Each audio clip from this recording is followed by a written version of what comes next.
أعوذ بالله من الشيطان الرجيم بسم الله الرحمن الرحيم وبه نستعين وهو خير المعين وصلى الله على سيدنا محمد وآله الطاهرين اللهم صل على محمد وآل محمد بداية الحكمة فصل ثامن نقص الأمر. اس کے ذیل میں ہم بحث پڑھ رہے تھے مفاہیم اعتباریہ کے بارے میں، مفاہیم عقلیہ اعتباریہ.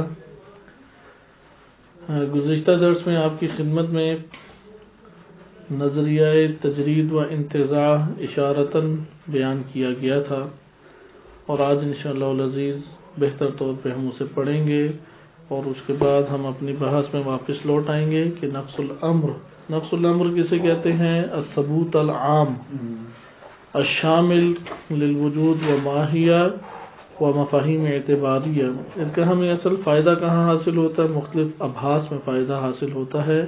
مثال کے طور پہ انشاءاللہ ہم قضایا کی آگے قسمیں کریں گے. قضایا ہمارے پاس شخصیہ، خارجیہ یا عقلیہ و ذہنیہ، اس طرح سے مختلف اقسام آپ کے سامنے بیان کی جائیں گی. تو قضایا کا نفس الامر میں صدق اور کذب سامنے آتا ہے. مثلا خارجیہ، قضایا خارجیہ میں جو موطن ہے، موطن کہ اگر اس موطن میں ہم دیکھیں قضایا کو، تو قضایا کے اس موطن کے اعتبار سے اس کا صدق اور کذب یا کذب سامنے آئے گا. پس بدایت الحکمہ فصل ثامن نقص الامر کی بحث میں ہم جس چیز کو ملاحظہ کر رہے ہیں وہ یہ بحث ہے کہ ہر شے کا صدق، ہر قضیے کا صدق اور کذب، سچ اور جھوٹ اس کے موطن کے مطابق ہوتا ہے. ماہیات اور مفاہیم اعتباریہ کا تعلق وہ چونکہ عالم ذہن سے ہے، تو عالم ذہن کے اعتبار سے ان کا سچ اور جھوٹ ہوگا، اور قضایا خارجیہ کا کیونکہ تعلق خارج کے ساتھ ہے، ان کا صدق اور کذب یا کذب وہ کس کے اعتبار سے ہوگا؟ خارج کے اعتبار سے ہوگا. تو یہ نفس الامر کی بحث میں انشاءاللہ ہم آگے پڑھیں گے، لیکن ہم نے اس جگہ پہ مفاہیم اعتباریہ عقلیہ، اس کو ہم نے یہاں پر اپنے بحث کے تھوڑی سی طولانیت میں ہم جائیں گے اور عمق میں جا کے سمجھنا چاہیں گے کہ انسان کے وجود کے اندر کا کیا سلسلہ ہے، کیونکہ اسی سے ہم ادھر ہی آ کے پھر الفاظ کے معنی ہم قرار دیتے ہیں. انسان کی یہ جو امور ہیں یہ انسان کے لیے مادے سے باہر ہے، مجرد. البتہ اس طرف توجہ ہے کہ ہم نے مادہ کسے قرار دی ہے فلسفے میں؟ بس قوت ہے، استعداد محض، یعنی جس میں پنپنے کی قوت ہے. مثلا بیج میں مادہ کیا ہے؟ قوت. ہاں، قوت. کس چیز کی قوت؟ پودا بننے کی، درخت بننے کی، پھل دینے کی. اس قوت کا کیا نام ہے؟ مادہ. یہ قوت عملاً کب ہوگی؟ جب کوئی صورت حاصل ہوگی اسے. مادے اور صورت کے باہمی تعلق سے جسم بنتا ہے، کہ جو 3 ڈائمینشنل ہم جسم کہتے ہیں، یا 4-5 اب کوئی اس کی صورتیں سائنس نکال لے. 3 ڈائمینشنل یعنی جسم ہم نے کسے قرار دیا تھا؟ جو لمبائی، چوڑائی اور عمق یعنی لینتھ، وڈتھ اور ڈیپتھ رکھتا ہے، اسے کہتے ہیں ہم جسم. انشاءاللہ ابھی جسم کی بڑی بہترین تعریف آئے گی، 5-6 نظریات ہیں اس میں. جسم جسم کیسے وجود میں آتا ہے؟ گویا کہ جوہر کی جو 4تھی اور 5ویں قسم ہے وہ گویا کہ تشریح ہے تیسری کی، جسم مطلق کی.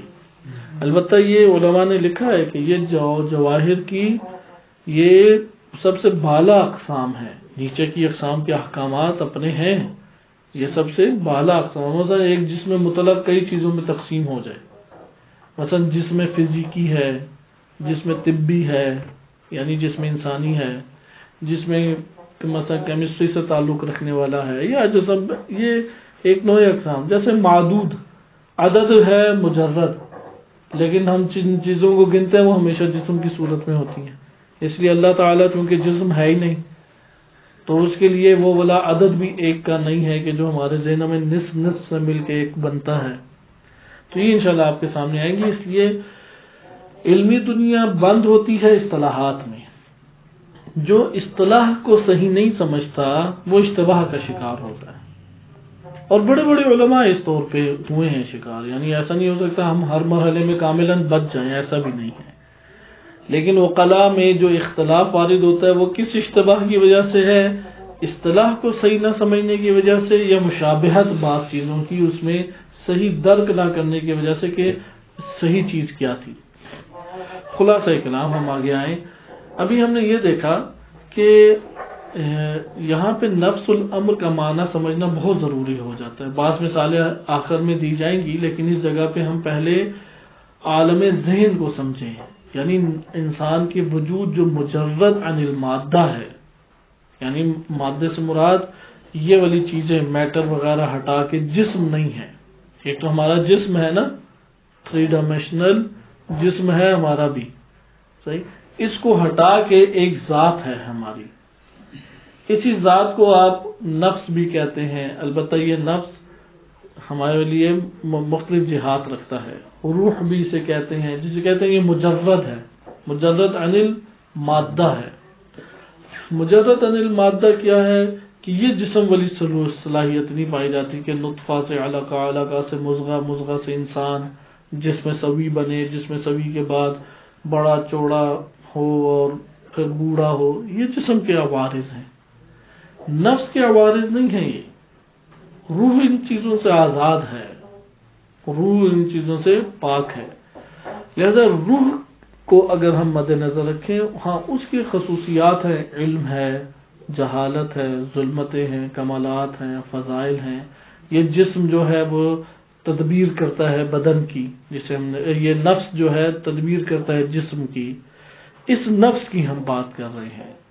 اس نفس میں ہم نے خود ایک قرار دیا کہ ذہن، وَإِلَّا ذہن نام سے جیسا ہمارے بدن میں ایک سر ہے، آنکھ ہے، اس نام سے روح کے اندر آپ کو ذہن تو نہیں ملے گا، کیونکہ ہے ہی نہیں، کوئی مادہ ہی نہیں ہے، کوئی جسم ہی نہیں ہے ہمارا نفس. تو اس کے اندر تو ہمیں جا کے کوئی ذہن نام کی چیز اس طرح سے نہیں ملے. آپ کہیں گے یہ قوت ہے اس کے اندر، آپ کہیں گے وہ قوت کیا ہے، ہم کہیں گے یہ پتہ مادہ نہیں ہے. اب ہم نے فہم کے لیے ان چیزوں کے نام رکھنا شروع کر دیے، کیونکہ یہ پتہ ہے کہ یہ غیر مادی چیز ہے. وہ لطیف بھی، لطیف جسم بھی نہیں ہے، کیونکہ جسم یا ثقیل ہے یا لطیف ہے. یہ جو در و دیوار اور یہ ہمیں نظر آتے ہیں یہ ثقیل ہیں، ایک ہے لطیف جیسے ہوا ہے. نفس اصلاً ہے ہی نہیں، جسم ہے ہی نہیں، مادہ اور صورہ اس طور پہ ہے ہی نہیں. اس نفس کے اندر صلاحیتیں اللہ تعالیٰ نے رکھی ہیں. یہ نفس اندر علم کی ایک دنیا آباد کرتا ہے، صحیح.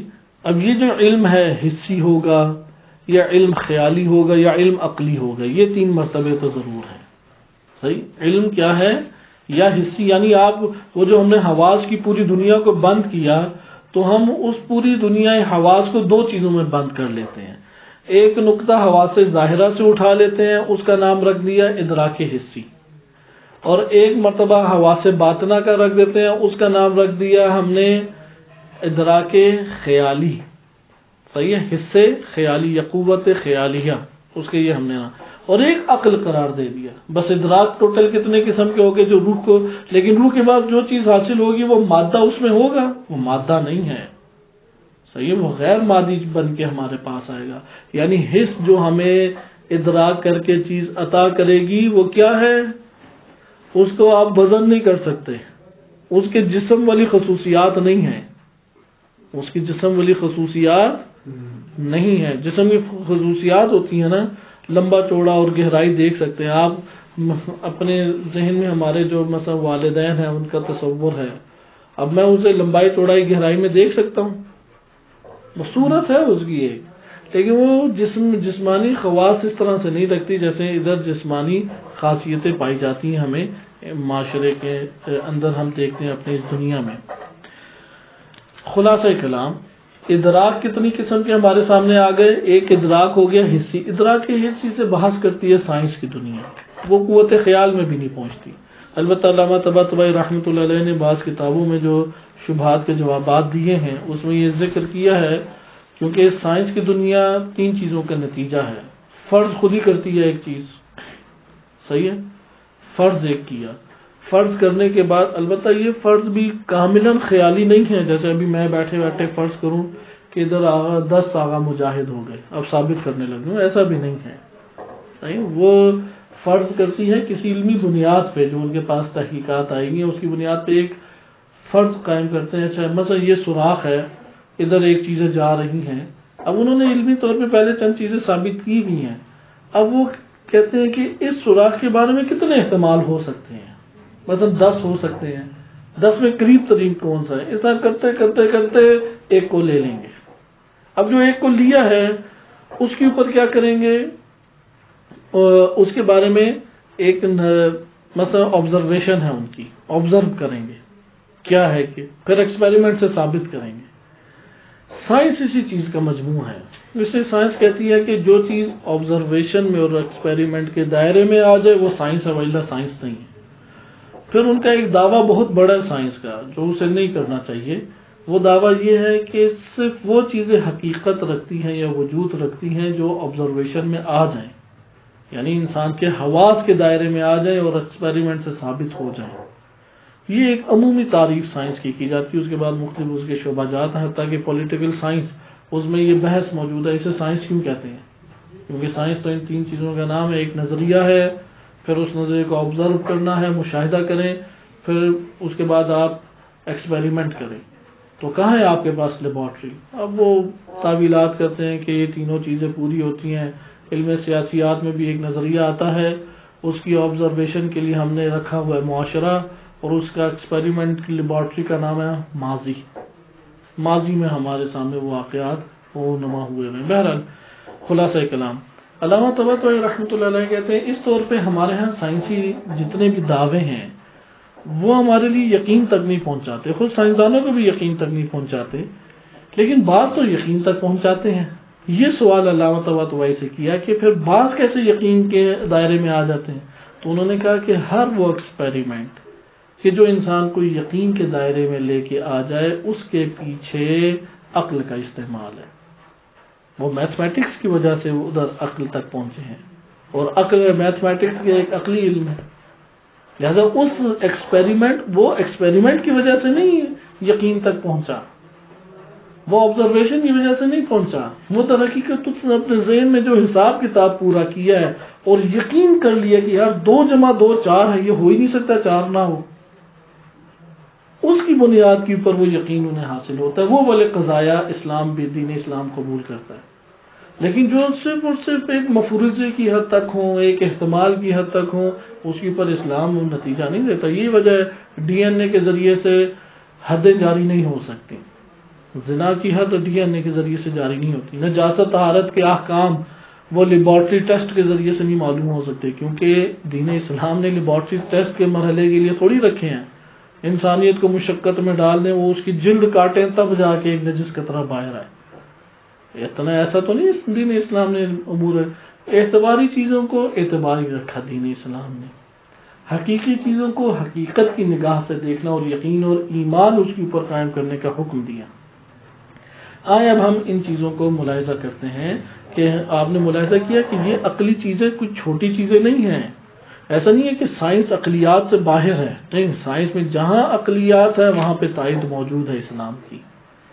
جہاں عقلیات یا میتھمیٹیکلی یہ جو بڑی بڑی وہ بناتے ہیں تھیوریز بناتے ہیں، لکھتے ہیں، جہاں وہ موجود ہیں وہاں پہ اسلام آ کے بات کرتا ہے۔ لیکن یہاں پہ یہ فقط احتمالات ہیں، پہلے یہ کہا کہ زمین گھوم رہی ہے، پھر کہا کہ اب سورج گھوم رہا ہے، پھر کل کچھ اور کہہ دیں، وہ اسلام آ کے ادھر پائی نہیں ہے۔ وہ سن لیتا ہے دین اسلام کہے گا ٹھیک ہے، لیکن کوئی فوراً آ کے نہیں دے گا۔ اب قرآن سے اسے ثابت کرنے لگ جائیں تو قرآن ان بیانات کے لیے تھا ہی نہیں، وہ تو تھا ہی ہدایت انسانی کے لیے۔ ہاں شواہد موجود ہیں، تائید موجود ہے، حق کی تائید موجود ہے، اور حقیقت بھی ہے، کیونکہ دین اسلام نے قرآن نے تسخیر کا کہا ہے، وہ تو کہتا ہے کہ پوری کائنات تسخیر کر لے گا انسان، بشر اپنی صلاحیتیں اختیار کرے، استعمال کرے تو کائنات تسخیر کرے گا۔ ابھی تو کائنات کی زمین تسخیر نہیں ہوئی، ابھی تو نہ طوفان روکا جاتا، نہ بارش رکتی ہے،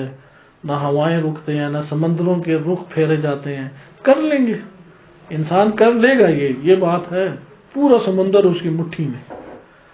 ابھی تو سونامی آئے سب بھی بھاگتے ہیں، لیکن ایک دفعہ آ جائے گا مٹھی میں، وہ ہوگا، اسے تسخیر کائنات کرے گا. وہ حاکم ہے، انسان کو اللہ نے حاکم بنایا کہ ایک حد تک کوشش کرے گا چیز زہر ہو جائے گی. ایسا لوہا بڑا اکڑ کے بیٹھا ہوا ہے، آپ پکڑ کے آگ میں ڈال دیں، ڈال ہی رہے وہ کہ اپنی اکڑ بھی میں نکالتا ہوں، بیچارہ پگھل جائے گا. ایسا آپ پلاسٹک کو مضبوط بنائیں، پلاسٹک وہ ہے آگ لگے تو پگھل جاتا ہے. آپ کی میں ابھی بناتا ہوں، آگ اسے جلا کے دکھائے. آپ ایسا پلاسٹک بنا لیں گے، کوشش کریں گے، وہ آگ نہیں اسے کچھ کہہ سکے گی. شیشہ ہے، اس کی خاصیت ہے ٹوٹ جائے، اور یہ ایسا بناؤں گا نہیں ٹوٹے گا، اسے بمب ماریں تب بھی نہیں ممکن ہے ٹوٹے. تسخیر کا حکم دیا ہے. لیکن یہ تسخیر یہ سائنس کے دعووں سے خالی نہیں ہے، عقل کے ساتھ ہے. اس لیے ادھر ادراک عقلی کی قیمت سمجھیں. انسان اور بشریت کی اصل ترقی ادراک عقلی پر ہے. اگر ادراک عقلی کو آپ نکال دیں کچھ بھی نہیں ہے، سارا کا سارا دھوکہ ہی ہے، کچھ بھی نہیں ہے. عقل آ کے اس کو حاصل کرتی. اس لیے ادراک عقلی کو ہمیں سمجھنا ہے. ادراک عقلی خصوصی طور پہ دو صورتوں میں ہی ہے، ایک ہے کلیات کی صورت میں اور دوسرا میتھمیٹیکلی کیلکولیشن کی صورت میں ہے، میتھمیٹکس کے اصول اور ضوابط میں. لیکن میتھمیٹکس کا ادراک کلیات کے نتیجے، کیونکہ میتھمیٹکس بھی ادراک کلیات ہی ہے، یعنی کلیات کا ہی درک کرتے ہیں. آپ نے ایک ضابطہ بنایا کہ 2 کو جب بھی 2 کے ساتھ جمع کریں گے تو 4 نکلے گا. یہ چاند پہ چلے جائیں تب بھی یہی نکلے گا یا نہیں؟ ادھر بھی یہی ہوگا. اچھا زمین کے کسی امریکہ چلے جائیں ادھر بھی یہی ہوگا. ایک جگہ بس نہیں ہوتا، وہ ہے سیاستدان، ان کی اپنی کیلکولیشنز ہوتی ہیں، وہ بنا دیتے ہیں، وہ مشکل ہی نہیں ہے یار. لیکن حقیقت کیا ہے، یہ جو ضابطے اب یہ ہر جگہ ضابطے جاری ہوں گے نا. ہم کلیات کسے کہتے ہیں؟ ایک ایسا مفہوم جسے منطبق کریں تو ایک سے زائد کے اوپر منطبق ہونے کی صلاحیت رکھتا ہو. آپ نے دیکھا میتھمیٹیکلی کیلکولیشن بالعموم وہ ہیں کلیات کی صورت میں، اس لیے عقلی ہیں. لیکن اس کا ایک نوع تعلق اجسام کے ساتھ ہے، اس وجہ سے یہ مرتبہ ثانی میں آ جاتا ہے، وإلا اسے الہیات میں ہی داخل کرتے. اس لیے تین قسمیں فلسفے نے کی نظریاتی طور پہ. فلسفہ کسے کہتے ہیں؟ 2 حصوں میں تقسیم ہوتا ہے. ایک ہے وہ چیزیں جن کا صرف جاننا کافی ہے، جاننا ہی کمال ہے. 5 چیزوں کا جاننا کمال ہوتا ہے، نہ جاننا وہ قابل مذمت چیز ہوتی ہے، وہ اس کا مرتبہ کم کر دیتا ہے. بعض ایسی چیزیں ہوتی ہیں جن کو جاننا اور اس کے مطابق عمل کرنا ہر دو مطلوب ہیں، صرف جاننا کافی نہیں ہے. جیسے شریعت کے قوانین، ان کا صرف جاننا کافی نہیں ہے، اس کے مطابق عمل کرنا بھی کافی ہے. وہ کہ شراب حرام ہے، کہتا ٹھیک ہے پتہ لگ گیا، نہیں اس کے مطابق عمل بھی ضروری ہے. اسی طریقے سے اخلاق ہے، اخلاق کا خالی جاننا کافی نہیں ہے، اس کا علم اخلاق اسی لیے انہوں نے فلسفے کو علماء یونان نے کتنے حصوں میں تقسیم کیا تھا؟ 2، نظری عملی، پہلے درس میں گزر چکا ہے. اور ادھر آپ کے سامنے ابن سینا اور ملا صدرہ رحمۃ اللہ علیہ ان کے بیانات بھی پڑھے گئے اور ان کی کتابوں سے جو درج کی گئی عبارتیں تھیں وہ بھی ذکر کی گئیں. یہ بات ہمیں عادی زندگی میں بھی سمجھ آتی ہے. مثال کے طور پہ ہمیں اگر یہ پتہ لگ جائے یا میرے والد یا میری والدہ کو فلاں جو بندہ ہے ہمارا رشتہ دار وہ جھوٹا، کاذب اور گناہگار اور پتہ نہیں کیا کیا سمجھتا ہے، اب کرتا نہیں ہے جیسا سمجھتا ہے، لیکن ہم اس سے تعلق جوڑیں گے. ہم کہیں گے یہ تم نے جاننا ہے نا، یہ نہ جاننا ہے تمہارے لیے ضروری تھا ادھر، کہ کیوں تم نے جانا، یعنی اس کی زندگی میں تاثیرات ہیں. یہ ذہن نشین کریں کہ بعض ایسی چیزیں ہوتی ہیں جن کا جاننا ہی کمال ہے یا نہ جاننا کمال ہے، یا جن کا جاننا اس کی پستی کا سبب ہے یا نہ جاننا پستی کا سبب ہے. اس کا صرف جاننے سے ہی تعلق ہے، علم کی دنیا سے ہی تعلق ہے. بعض ایسی معلومات ہیں اس کا علم کے ساتھ ساتھ عمل کی دنیا سے بھی تعلق ہے. یہی وجہ ہے کہ ہم جو عرفان اور بلند کمالات پڑھتے ہیں اس میں ابتدائی مرحلہ کیا ہے؟ جان کر عمل کرو. پھر آگے کا مرحلہ کیا ہے؟ عمل بھی جاننے کا ہی سبب بنے گا. یعنی وہ حاصل کیا ہوگا؟ وہ حاصل ہوگا جان کر ہمیں خود ایک جاننا، وہ یعنی سبب بنتا ہے ایک اور نوع معرفت کا. ہدل متقین. قرآن ایک دفعہ ہدی للمتقین، ایک دفعہ ہدی للناس ہے. ہدایت ہے متقین کے لیے، ہدایت ہے ناس کے لیے، عام لوگوں کے لیے. دونوں کے جاننے میں فرق ہے. متقین نے جو نوعیت جانی ہے وہ لوگوں کو تو وہ نوعیت پتہ ہی نہیں لگی. تو بہرحال آئیں اب ہم ادھر پہنچ جاتے ہیں کہ ہم جو کلیات کا ادراک کریں گے وہ بھی اسی طرح سے ہیں. بعض ایسی کلیات ہیں جن کا ادراک جاننا ہی ہمارے لیے کمال ہے، علم ہے، وہ فضیلت کا سبب ہے. بعض ہیں صرف جاننا کافی نہیں، اس کے مطابق عمل. فلاسفہ یونان نے جب یہ تقسیم کی تو اس تقسیم کی بنیاد پہ انہوں نے جن کا جاننا فقط کمال ہے اس میں سب سے پہلے الہیات رکھا، الہیات کے بعد ریاضیات، پھر رکھا طبیعیات جسے ہم فزکس، کیمسٹری، بیالوجی کہتے ہیں. ان میں سب سے بالا تر الہیات کیوں رکھا؟ وہ اشرف ہے اپنے موضوع کے اعتبار سے. پھر ریاضیات رکھا کیونکہ اس میں بھی جسمانیت کم ہے. پھر تیسرا طبیعیات کیوں ہے؟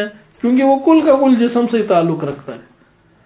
اچھا وہ چیزیں کہ جو جاننے اور علم دونوں سے تعلق رکھتے ہیں، اس میں ہم نے سب سے اوپر کسے رکھا؟ اخلاقیات کو. اچھا اس میں دوسرا کیا رکھا؟ سیاسیات. کیونکہ سیاست کیا جاننا ہی کافی ہے یا ادارہ تدبیر اور مینجمنٹ کرنا بھی ضروری ہے؟ عملاً مینجمنٹ کرنا بھی ضروری ہے اس کے مطابق. تیسرا ہے تدبیر المنازل جسے سوشیالوجی کہتے ہیں.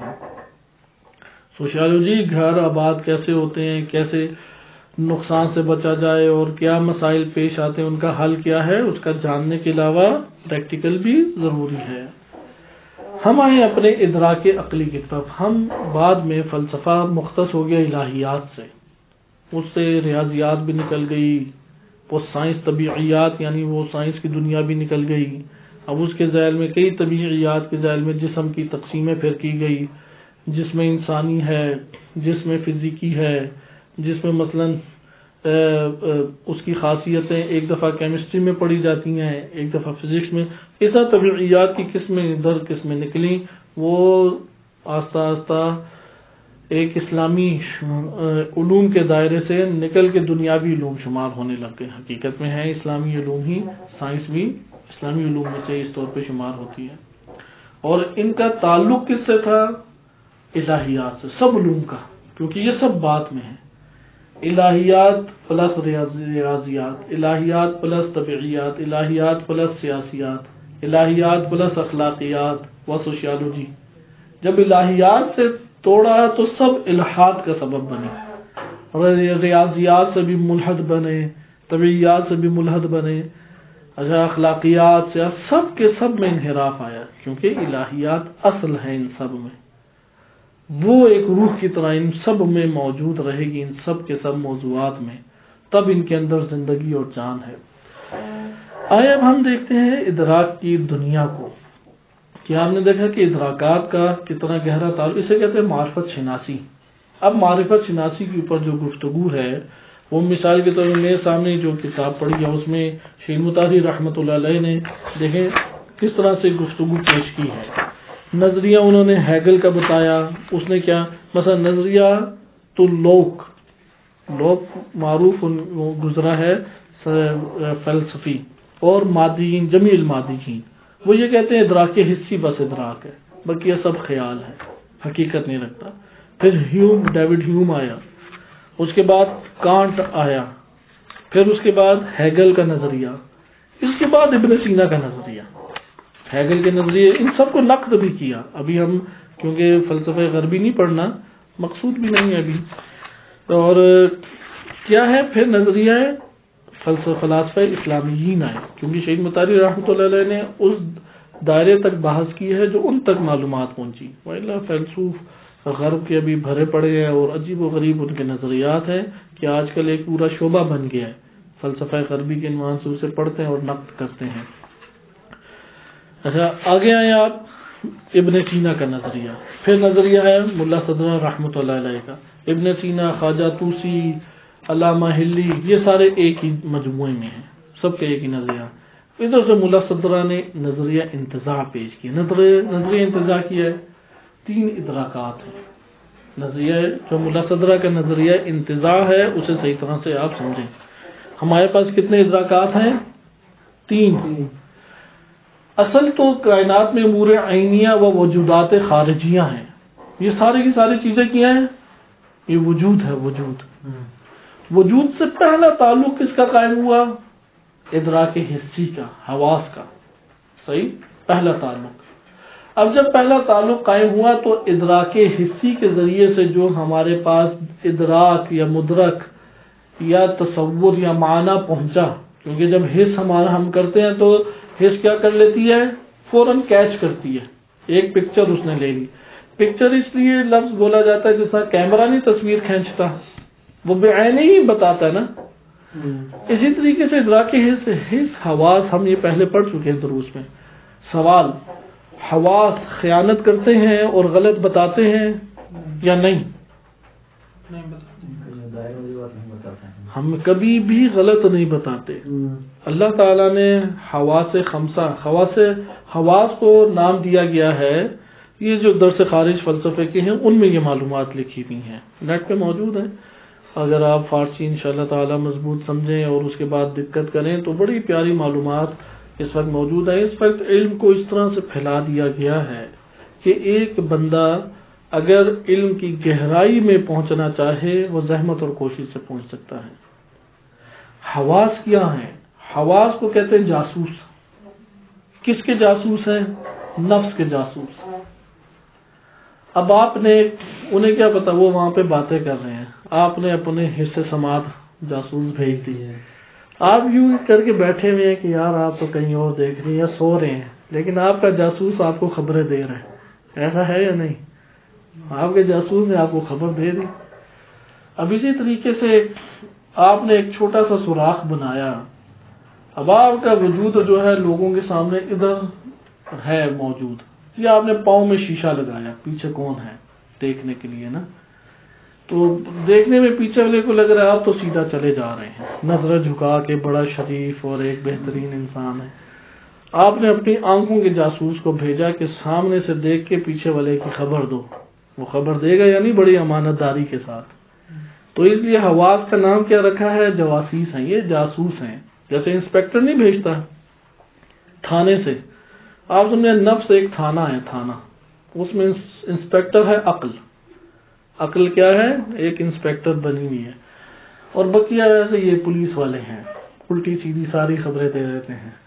ان میں سے جاسوس آپ نے بھیج دیے، تھانے سے نکلے جاسوس، انہوں نے ایک ایک چیز کی خبر آپ کو پہنچائی. جاسوس جو اللہ تعالیٰ نے انسانی نفس کے جاسوس رکھے ہیں وہ خیانت کبھی کر ہی نہیں سکتے. وہ خیانت کبھی نہیں کر سکتے. پھر آپ کہیں گے یہ کیا بات ہوئی؟ میں کیونکہ مجھے اینک خود لگی ہوئی ہے اس لیے میں بات زیادہ بہتر جانتا ہوں کہ ادھر بلب جل رہے ہیں، میں اینک اتاروں مجھے سارے چمکتے ہوئے دکھائی دیتے ہیں. صحیح ہے؟ جیسے ستاروں کے بارے میں بھی ایسا ہی ہے. ہمیں تو لگتا ہے کہ وہ جیسا کارٹونوں میں نہیں دکھاتے بچے کو سلانے کے لیے، وہ چاند بھی یہاں نکل آتے ہیں اور ستاروں سے پھر کھیلتے ہیں. پتہ لگا ستارہ، اس چاند جو ہے اس ستارے کے سامنے کچھ ہے ہی نہیں، وہ تو دھماکے ہو رہے ہیں اوپر، ہم انہیں ٹمٹماتے کیوں نظر آ رہے ہیں؟ ضعف کی وجہ سے. تو یہاں آپ کہیں گے یہ دیکھو تمہاری آنکھوں نے تو دھوکہ دیا. مثلا تنکے کو آگ لگائیں، تیز تیز گھمائیں، وہ کہے گا یہ تو آگ کا ٹائر ہے، یہ تو حواس دھوکہ دے رہے ہیں، آپ کو غلط خبر پہنچا رہے ہیں. تو ادھر آ کے علماء نے تحقیق کر کے بتایا نہیں، حواس غلط خبر نہیں بتا رہے. اس بیچارے کے پاس قوت اتنی ہے درک کرنے کی، حس کے پاس درک کرنے کی قوت اتنی ہے، اس کے پاس جتنی قوت تھی وہ اتنی دیر ہے. مثلا ایک چھوٹا بچہ ہے، آپ اسے کہیں کہ 100 کلو کا وزن اٹھاؤ. اب آپ نے بڑے طریقے سے رکھ دیا 5 کلو کا، اس کے اوپر لکھ دیا 100. وہ جا کے اٹھا کے لے آیا، اس نے کہا میں نے تو اٹھایا اور اس پہ 100 لکھا ہوا بھی ہے. اب اس نے آ کے آپ کے ساتھ جھوٹ نہیں بولا کیونکہ اس کی قوت اتنی تھی. صحیح. اب اس سے زیادہ وہ اٹھا ہی نہیں سکتا. جسے اٹھا نہیں سکتا اس کے بارے میں خبر بھی غلط بتائے گا. یعنی جتنی اس کی قوت ہے اتنی امانت داری سے پہنچاتا ہے. اس لیے ہماری آنکھ جتنی اس کے اندر قوت موجود ہے اس کے مطابق وہ بالکل ٹھیک بتاتی ہے. اس سے آگے اس کی قوت جواب دے گی. قوت جب جواب دے گی اور ضعف آ گیا تب بھی جتنا دکھائی دے رہا اتنا پہنچاتی ہے یا نہیں؟ تب بھی اتنا ہی پہنچاتی ہے. صحیح. مطلب ادھر سے آپ نے کانوں کے حص کو جاسوس کے طور پہ چھوڑا، اب وہ بیچاری چند کلمات کو پکڑ سکی، بقیہ پکڑے ہی نہیں. اور وہ بھی جو پکڑے اس میں مثلا تے ہے وہ مثلا سے تبدیل ہو گیا. صحیح ہے. جیم جو ہے اس کا نقطہ ہی غائب ہو گیا، ہے سے ہو گیا. اس نے ممکن ہے جلوہ کہا ہو، آپ کو حلوہ سنائی دیا ہو، آپ بھی تیار ہو گئے ہوں گے یار وہاں پہ تو استاد کے جلوے کی بجائے حلوے تقسیم ہو رہے ہیں. تو یہ ایسا ہو سکتا ہے. اب اس نے نہیں غلطی کی، سماعت نے. غلطی کہاں پہ ہوئی ہے؟ اس کے ضعیف ہے وہ، لہذا اس کا کام ہے امانت داری سے معلومات دینا. اب حواس آپ کو جو معلومات دیتی ہیں وہ کس صورت میں دیتی ہیں؟ وہ آپ کو معنی، اس کا نام ہم نے کیا رکھا ہے؟ معنی. ہم نے اس کا نام کیا رکھ دیا؟ حس. اب درک کر کے جو پہنچاتی ہے، حس کے ذریعے سے جو ہم آپ کے نفس میں منتقل ہوتا ہے، اس منتقل ہونے والی شے کا نام کیا آپ نے رکھ دیا؟ معنی، مفہوم، مطلب، کوئی بھی نام.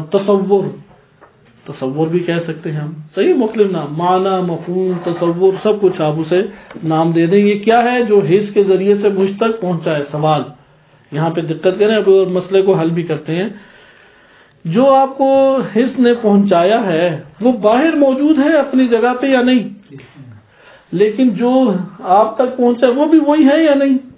لیکن اس کے سارے خصوصیات جو باہر موجود ہیں ان تمام خصوصیات کے ساتھ پہنچا ہے. یا تمام نہیں بلکہ اپنی دنیا اور جہان کے مطابق اس نے پہنچایا ہے. لہذا حس اپنے مقام اور اپنے عالم اور اپنے جہان کے مطابق پہنچائے گی. صحیح ہے. باہر آگ جلاتی ہے، ادھر آگ نہیں جلا رہی. باہر آگ جو ہے وہ روشنی دے گی، چیزوں کو دکھاتی ہے، ادھر روشنی تو موجود ہے لیکن وہ دکھا نہیں رہی دیگر چیزوں کو، کیونکہ ادھر جو چیز موجود ہے وہ اپنے جہان کے مطابق موجود ہے. یہاں سے نفس الامر کی بحث آتی ہے. حس نے جہاں تک پہنچایا وہ اس اپنے جہان ہے، اس کا ایک، اس جہان کے مطابق چیزوں کو ظاہر کر رہی ہے. ادراک حسی. لہذا ادراک حسی ایک ادراک ہے.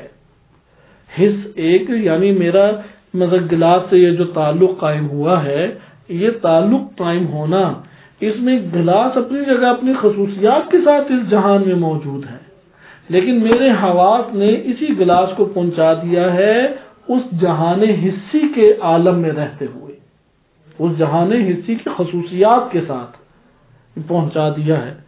اب یہ جو حواس ہیں، کیونکہ اس کو اللہ تعالیٰ نے بہت قوت نہیں دی. مثلا عقاب کی حصے بصارت کتنی قوی ہے، وہ چھوٹے سے چوہے کو دیکھ لیتا ہے جو گھاس کے اندر حرکت کرتا ہے. صحیح. وہ جو مردار کے اوپر مکھی پہنچتی ہے وہ کئی کلومیٹر پہلے بو سونگھ لیتی ہے. اتنی تیز حس. اگر ہمیں اتنی تیز حس ہوتی تو مر چکے ہوتے ہیں ابھی تک. اتنی بدبوئیں آس پاس ہیں کہ ذہن یہ ہمارا اڑ گیا ہوتا. ہمارے نفس کے مطابق اللہ نے نا جسم سالم رہے اس کے مطابق. اور اگر اتنی تیز آنکھ ہوتی ہماری جیسی عقاب کی ہے تو پھر تو کوئی بچ کے ہی نہ رہتا.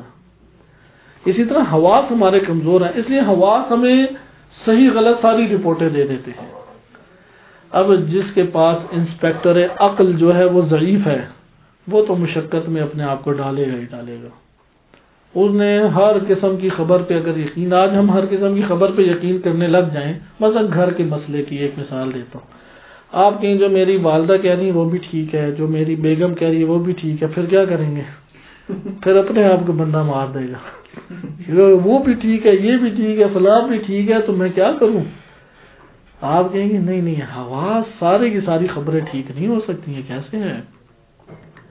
سائنس کی یہاں پہ تو غلطی ہے. اس نے کہا سب ٹھیک ہے جو حواس کہہ رہے ہیں. کیسے سب ٹھیک ہو سکتے ہیں؟ اس لیے انسپیکٹر جیسے ہوتا ہے نا، پولیس والے ساری خبریں پہنچا دیں تو فیصلہ کون کرتا ہے؟ انسپیکٹر. یہاں پہ عقل کا کردار آتا ہے. عقل، ہم یہ نہیں کہہ سکتے حس کی اگر جاسوسوں کی معلومات نہ ہو تو انسپیکٹر کو پتہ لگے گا مجرم نے جرم کہاں کیا ہے؟ اصلا نہیں پتہ لگے گا. اس لیے حواس کا انسانی زندگی میں بہت بڑا ایک کردار ہے. لیکن ہمارے پاس جو حس کے مرحلے میں معلومات پہنچی ہیں اور انہیں ہم معنی کہتے ہیں، تصور کہتے ہیں، مفہوم کہتے ہیں، وہ اپنے عالم کے مطابق دے گی، اپنی قابلیت کے تحت. ادھر سے قوت خیال نے اسے اٹھا لیا، لیکن قوت خیال نے فقط اٹھایا نہیں، اپنے دائرے عالم کے دائرے میں اس نے اٹھایا ہے، یعنی اس کو اپنے عالم کے ساتھ، اپنے جہان کے ساتھ سازگار کیا ہے۔ جیسا ہوتا نا، ایک ہے، آپ نے دیکھا ہوگا، ایک چیز ہے مثلا یہ گلاس ہے، اسے آپ نے فریزر میں رکھا، فریزر میں رکھتے ساتھ ادھر دیگچی میں پانی ابل رہا ہے، ابلتے پانی میں گلاس پھٹتا تو نہیں ہے نا، نہیں پھٹتا ہوں، لیکن یہ جب فریزر کے جہان سے نکال کے فوراً آپ نے ابلتے ہوئے پانی کے اندر رکھا، اس کا کیا حال ہوگا؟ ٹوٹ جائے گا، یہ ٹوٹ جائے گا نا۔ یہ آپ کو مناسب اس جہان کے مطابق کرنا پڑے گا یا نہیں، تب وہ وہاں پہ قائم دائم رہے گا۔ یہی حال ادھر بھی ہے، یہ معلومات اپنے اس جہان کے مطابق عقل فوراً بناتی ہے، وإلا وہ وہاں پہ قائم نہیں رہیں گی۔ جیسے یہ جہان ہے نا، وجودات ہیں، اس وجودات سے عالم حس میں اس کے عین مطابق نہ ڈھلے تو یہ منتقل نہیں ہوگا۔ پھر عالم خیال میں جب، اس لیے ملا صدر رحمۃ اللہ علیہ نے یہی بات کی، اور انہوں نے اس کو کہا، میں آپ کے سامنے ایک چھوٹی سی عبارت پڑھ دیتا ہوں جو اختتام ہے اس پوری گفتگو کا، تاکہ ہمارے لیے یہ والا مرحلہ طے ہو سکے جو ملا صدر رحمۃ اللہ علیہ نے بیان کیا ہے۔ وہ بیان کرتے ہیں کہ اول هذه المعقولات التي ترد الى الذهن، وہ معقولات جو ذہن میں وارد ہوتی ہیں، وہی بلا واسطۃ صورت عالم الخارج، خارج کے عالم کی صورت کے واسطے کے بغیر ہیں، بمعنی ان هذه المعقولات هي صورت عقلانیۃ للامور العینیہ، خارج میں جو عینی اور وجودی امور ہیں ان کی عقلی صورتیں ہیں یہ معقولات۔ آگے لے کے چلتے، لہذا الامور العینیہ صورت فی المرتبۃ الحس، اس ادھر غور کریں کیونکہ وہ جو اوپر بیان کیا وہ بھی آگے آ رہا ہے۔ یہ جو امور عینیہ ہیں، کون سے امور عینیہ؟ یہ خارج میں جو دکھائی دے رہے ہیں، عبارت پہ آپ نے بہت دقت کرنی ہے۔ فتکون لهذه الامور العینیۃ، ان عینی وجودی امور کے لیے صورتن، ایک صورت ہے، ایک معنی ہے، ایک مفہوم ہے، فی مرتبۃ الحس، سے کون سے مرتبے پر ہے؟ حس کے مرتبے پہ، حس کے مرتبے پہ، حس کے ہی دائرے میں رہتے ہوئے ہے۔ وصورت فی مرتبۃ الخیال، پھر اس مرتبہ حس کے بعد یہی صورت کہاں پہنچی؟ مرتبہ خیال پہ۔ وصورت فی مرتبۃ العقل، پھر کہاں پہنچی؟ مرتبہ عقل تک۔ فَهَذِهِ يُقَالُ لَهَا الْمَعْقُولَاتُ الْأَوَّلِيَّةُ، اسے کہا جاتا ہے معقولات اولیہ۔ اوپر انہوں نے پھر یہ بات بیان کی کہ یہ صورت حسیہ میں اپنے مقام پہ باقی رہتی ہے جب مرتبہ خیال کے اوپر آئی، کیونکہ مرتبہ خیال ایک ایسا عالم ہے کہ وہ اس کے مطابق اسے سازگار کرے گی جب لے گی تو، جیسے حس نے اپنی جہان کے اور مرتبے کے مطابق سازگار صورت کو کیا یا نہیں، اس مفہوم، اس معنی کو اپنے مرتبے کے مطابق سازگار کیا، پھر لیا نا۔ اسی طریقے سے مرتبہ خیال پھر ادھر سے اپنے مرتبے کے مطابق اسے سازگار کرے گی، اور عقل پھر آ کے اپنے مرتبے کے مطابق اسے سازگار کر کے لے لے گی۔ اس لیے یہ خالی صورتوں کا انتقال نہیں ہے، بلکہ ان مراتب کے ساتھ سازگاری بھی ساتھ ساتھ پائی جاتی ہے۔ جیسا ملا صدر رحمۃ اللہ علیہ نے اس کو تاکیدی طور پہ بیان کیا کہ یہ اپنے مرتبے کے ساتھ سازگاری کے ساتھ پائی جاتی ہے، اور اپنے مقام پہ وہ شے باقی بھی ہے۔ جیسے حس نے اس گلاس کو حس کیا تو ہمارے پاس منتقل ہو گیا، لیکن یہ گلاس اپنے مرتبہ خارجی امور عینی وجود کے طور پہ موجود ہے یا نہیں؟ موجود ہے۔ پھر جب میرے پاس حس کی صورت میں آیا تو ادھر بھی موجود ہے، ادھر بھی موجود ہے۔ فرق کہاں پر ہے؟ ادھر موجود ہے عالم خارج کے مطابق، میرے حس کے دائرے میں موجود ہے عالم حس کے مطابق۔ عالم حس سے آگے منتقل ہو کے عالم خیال میں آیا، عالم خیال میں وہی موجود ہے، حس میں بھی موجود ہے، لیکن خیال نے لیا اپنے مطابق، وہ اپنی جگہ پہ صورت حسیہ میں بھی باقی ہے، لیکن خیال نے اپنے مقام خیال، مرتبہ خیال کے مورد میں لیا، اور وہاں پر بھی باقی ہے، وہاں سے پھر عقل نے لیا۔ اور اپنے عالم کے ساتھ سازگار کرتے ہوئے لیا، اور عالم خیال میں بھی وہ اسی طرح سے باقی ہے۔ ادھر معقولات کسے کہیں گے؟ کیونکہ یہ صورت تو 3 مراتب طے کر کے پہنچ رہی ہے، اور عالم مجرد میں پہنچ رہی ہے یہ 3 صورتیں، مرتبہ حس، مرتبہ خیال اور مرتبہ عقل۔ عقل کے مرتبے کو کہتے ہیں معقولات، عقل کے مرتبے کو معقولات کہتے ہیں۔ اس عقل کے مرتبے کو ہم 2 حصوں میں تقسیم کریں، معقولات اولیہ اور معقولات ثانویہ۔ معقولات اولیہ کیا ہیں؟ یہی معقولات اولیہ جو ابھی میں نے بیان کیے ہیں، جس کو عالم یہ خارج ہے، جہان کیا ہے؟ خارج، حس کیا۔ حس کرنے کے بعد یہاں پہ ایک اور بحث ہے، آیا جب میں حس لگاتار حس کرتا ہوں تو کچھ منتقل اسی وقت ہوتا ہے، یا جب میرا رابطہ منقطع ہوگا تب منتقل ہوتا ہے؟ اب اسے آپ خود تجربہ بھی کریں۔ جو ایک تحقیقی اختلافی قول ہے، اس میں تحقیقی قول کیا ہے؟ جب انقطاع حس کے ساتھ ہو تب منتقل ہوتا ہے، جب تک میرا ربط ہے تب تک تو نہیں منتقل ہو رہا۔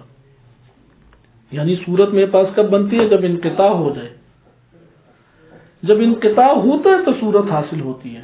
اب جب حس کا رابطہ اس امر عینی کے ساتھ تعلق جو قائم ہوا تھا وہ ختم ہوتا ہے تو مرتبہ حس کو کچھ حاصل ہوتا ہے۔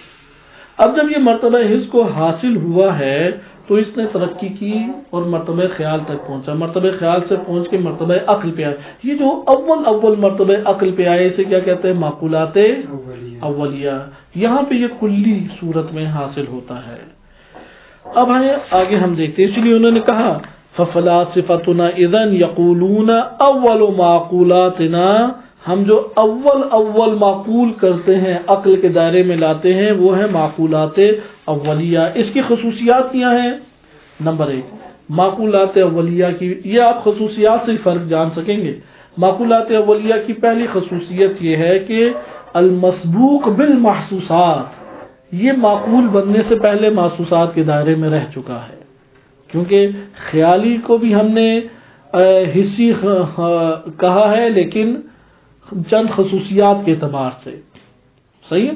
ایک حواس ظاہرہ ہو گئے اور ایک حواس باطنہ ہو گئے، کیونکہ ان میں حس کے پائی جاتی ہیں خصوصیات۔ بس یہ محسوسات کے ساتھ ایک تعلق قائم کیے ہوئے پہلے رہ چکا ہے، اسے کہتے ہیں المسبوق بالمحسوسات۔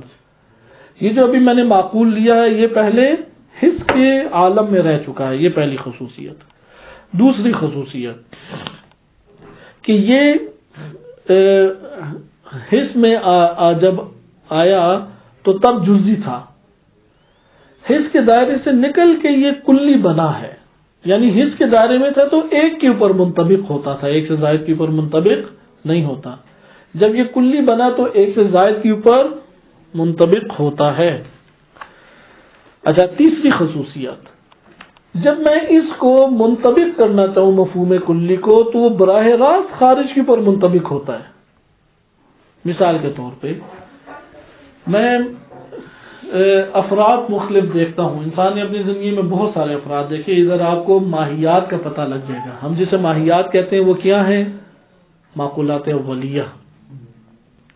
تعریف ماہیت نہیں، تعریف ماہیت معقولات اولیہ میں سے نہیں ہے، خود ماہیات کیا ہیں؟ ساری معقولات اولیہ ہیں، جنہیں ہم نے کہا حد الوجود، اقص الوجود، خیال الوجود، ظل الوجود، مختلف نام دیے نا، یہ اسفار میں نام استعمال ہوئے ہیں، ظل الوجود، اقص الوجود، خیال الوجود، اور ایک ہے ما یقال فی جواب ما ہوا، صحیح ہے، کہ جو ما ہوا کے جواب میں واقع ہو۔ یہ ماہیت ایک انتزاع ذہنی ہے، لیکن کیسے ہوئی یہ انتزاع ذہنی؟ اب میں نے اپنے حواس بھیجے، جاسوس ہیں، اس نے افراد دیکھے، کسی ادھر فرد کو ادھر فرد کو، والد ہیں، والدہ ہیں، بہن بھائی ہیں، دوست احباب ہیں، ان سب افراد، بے شمار افراد دیکھے یا نہیں دیکھے، یہ سب کے سب افراد مرتبہ حس پہ ہمارے پاس حاصل ہو گئے یا نہیں ہو گئے؟ پھر ان سے قوت خیال میں بہت کچھ بنایا، جیسے آج کل جوان وہ اپنے ذہن میں فحش فلمیں ہی چلاتے رہتے ہیں، جو انقلابی ہیں وہ نعرے لگاتے رہتے ہیں، صحیح ہے، طالب علم یہی دیکھتا ہے کہ بغیر پڑھے میں سب کچھ سیکھ گیا. مختلف ہے خیال کی دنیا میں، آپ جو مرضی پکڑ کے بنا دیں وہ ہر چیز ہی بن سکتی ہے.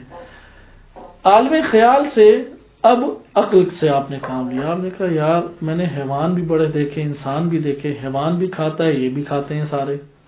حیوان بھی اپنی فیملی کے ساتھ رہتا ہے، یہ بھی رہتے ہیں. جب بھوک لگی ہو حیوان بھی کسی کو کچھ نہیں دیتا، یہ بھی کسی کو کچھ نہیں دیتے.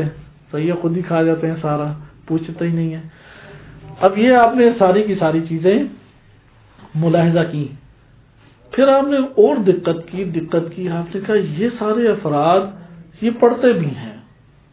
کارٹونوں میں تو حیوان پڑھ لیتا ہے، گدھے کو ٹائی بنا کے آپ سیٹ پہ بٹھا سکتے ہیں، وہ اللہ نہیں پڑھتا وہ.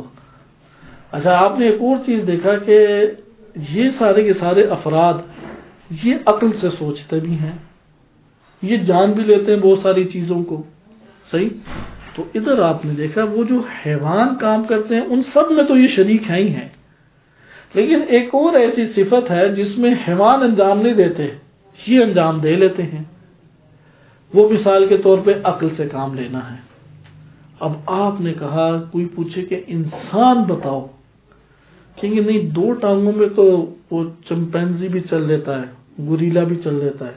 2 ٹانگوں والی بات تو نہیں ہے. بندر بھی سلوٹ مار ہی لیتا ہے. آج کل وہ ٹھک ٹھک ڈبے کی سنتا ہے تو وہ کہتا ہے سلوٹ مار کے دکھا، وہ بالکل اسی طرح ٹوپی پہن کے اینک لگا کے سلوٹ مار دیتا ہے. تو آپ نے کہا نہیں یہ فرق نہیں ہو سکتے. اب آپ یہاں یہ جو مرتبہ آپ پہنچا رہے ہیں وہ حس کے دائرے سے باہر لے جا رہے ہیں. آپ نے اس کو جسم سے باہر نکال دیا. ایک مفہوم لیا وہ ہے حیوانیت، ایک اور مفہوم لیا وہ ہے عقل. اس کو کہتے ہیں حد الوجود. یہ انسانی وجود کی حدود ہیں. ہم حدود سے کیا باؤنڈری سمجھتے تھے، یہ کمپیوٹر جو پڑا ہے اس کی باؤنڈری. ادھر یہ والی حدود نہیں ہے.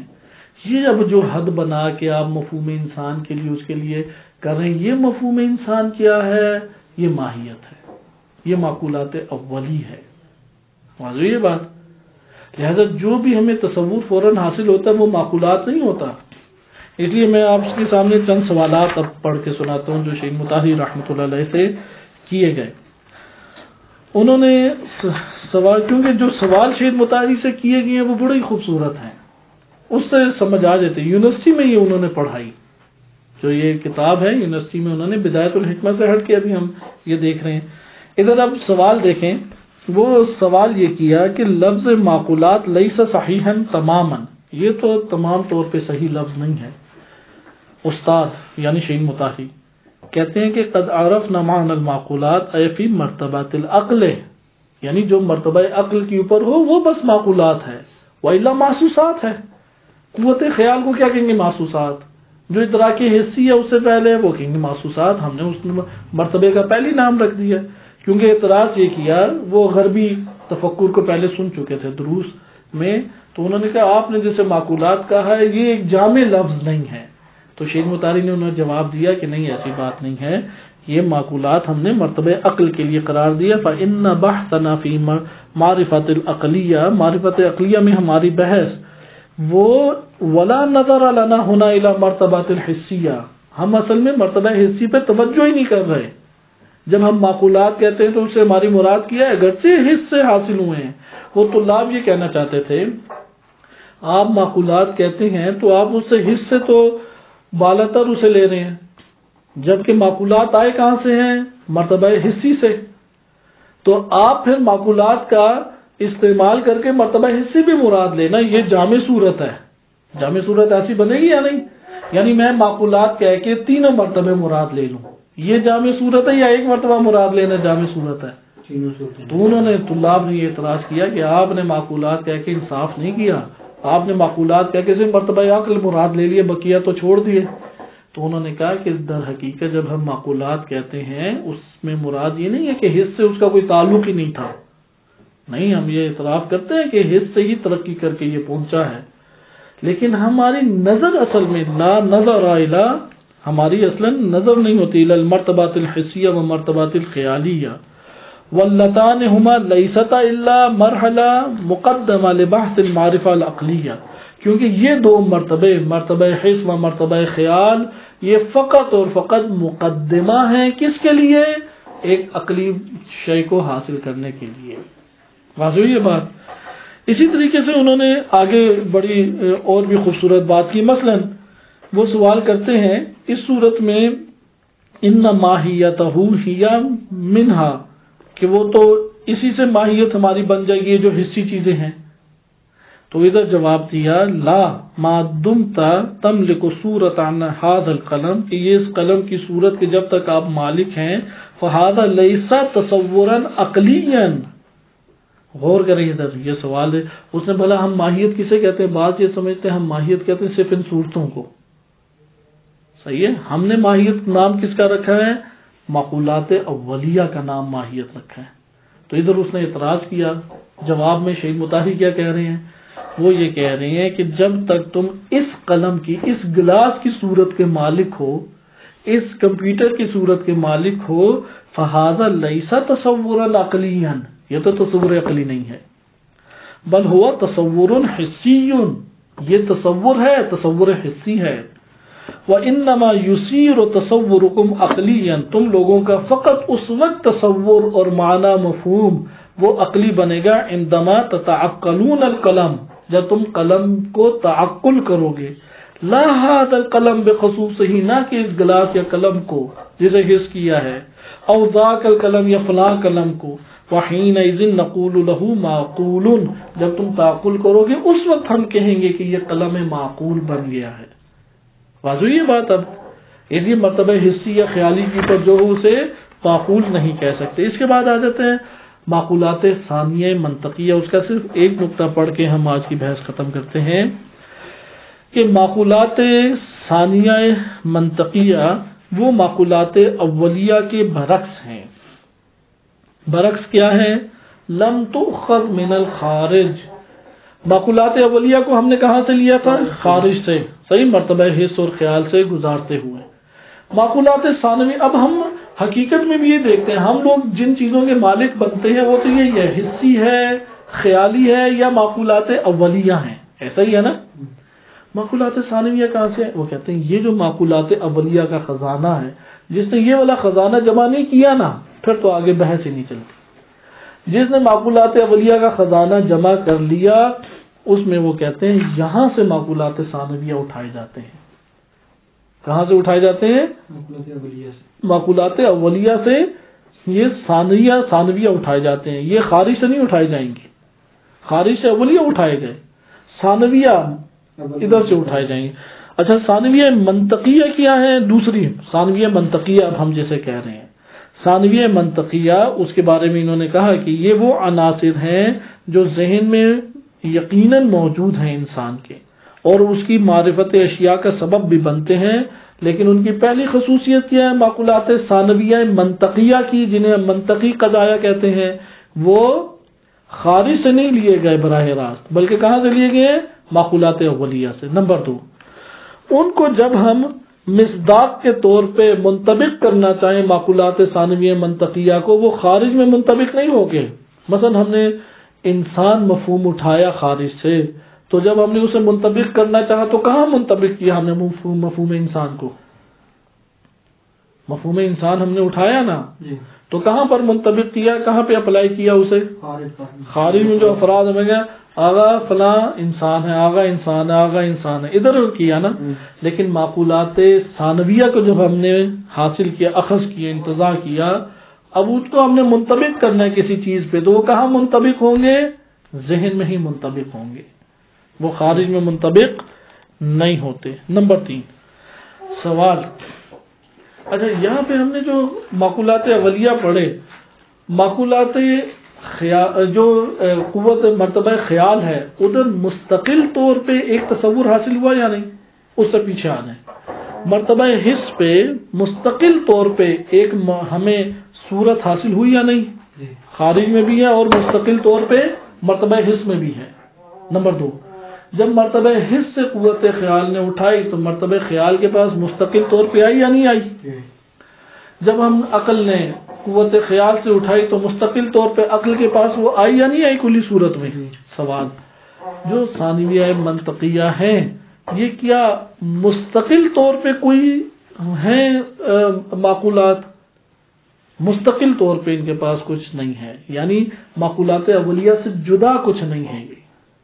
یہ کیا ہے؟ اس لیے انہوں نے بیان کیا انہا لیست معقولات منفصلۃ و مستقلۃ عن المعقولات الاولی اولا یا اولیہ، مثل ما تكون المعقولات الاولیہ یا اولا مستقلۃ عن بعضها البعض، کہ جس طرح سے آپ معقولات اولیہ میں دیکھتے ہیں نا ایک دوسرے سے دوسرا تیسرے سے، معقولات عقل میں بھی کتنے ہی ماہیات ہیں، انسان ہے، حیوان ہے، ملائکہ ہیں، فلاں فلاں، کتنے ہی ایسے مفہوم ہمارے پاس ہیں، لیکن معقولات ثانویہ منطقیہ کی تیسری خصوصیت یہ ہے یہ مستقل نہیں ہے، یہ معقولات اولیہ کی طرح اس سے مستقل نہیں ہے، بلکہ یہ کیا ہے؟ فالانسان معقول و شجرۃ معقول آخر، ہم معقولات اولیہ میں دیکھتے ہیں انسان ایک معقول مفہوم ہے اور درخت ایک الگ معقول مفہوم ہے، لیکن فہذی معقولات مستقلہ عن بعضها، بس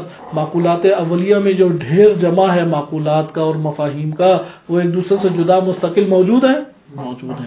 وہ کہتے ہیں لا لیست المعقولات الثانیہ کذالک، معقولات ثانویہ منطقیہ اس طرح نہیں ہے، بلکہ وہ حالات ذہنی ہیں معقولات اولی کے۔